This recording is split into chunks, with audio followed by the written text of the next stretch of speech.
అధికారులకు ప్రజలకు విజ్ఞప్తి చేస్తా ఉన్నా. ఈరోజు సాయంకాలం 4 గంటలకు మా ప్రియతమ నాయకుడు జగన్మోహన్ రెడ్డి గారు ప్రొద్దుటూరుకు వస్తా ఉన్నారు. క్యాడర్ను ఉద్దేశించి దిశ నిర్దేశం చేయబోతా ఉన్నారు. ఈ ప్రొద్దుటూరు చరిత్రలోనే ఎప్పుడు కూడా ఒక రాజకీయ పార్టీకి సంబంధించి 20-30 వేల మంది కంటే మించిన సభ జరగలే. ఇది ఫస్ట్ టైం జగన్మోహన్ రెడ్డి గారి సభ ఈ నియోజకవర్గంలో 1,50,000 మంది, 1,00,000 పైన 1,50,000 లోపల జరిగే బహిరంగ సమావేశం. గొప్ప సభ.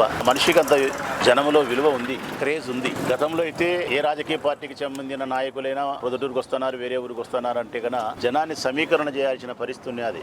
మందు ఇచ్చి, బిర్యానీ పొట్లాలు ఇచ్చి, డబ్బులు ఇచ్చి, అనేక రకాల ప్రలోభాలతో పిలిపించుకోవాల్సిన పరిస్థితి. జగన్మోహన్ రెడ్డి గారికి, ఎన్టీ రామారావు గారికి, రాజశేఖర రెడ్డి గారికి మాత్రమే ఆ పరిస్థితి లేదు. స్వచ్ఛందంగా జనం వస్తారు. అందులో కూడా రాజశేఖర రెడ్డి గారి కంటే ఎక్కువ జనాకర్షణ కలిగిన వాడు జగన్మోహన్ రెడ్డి. విపరీతం. మాకు నాయకులకైతే రాగిన 50 పైసా పని లేదు. మేము చేయాల్సిందల్లా ట్రాన్స్పోర్ట్ వ్యవహారం ఒకటి చక్కదిస్తే చాలు.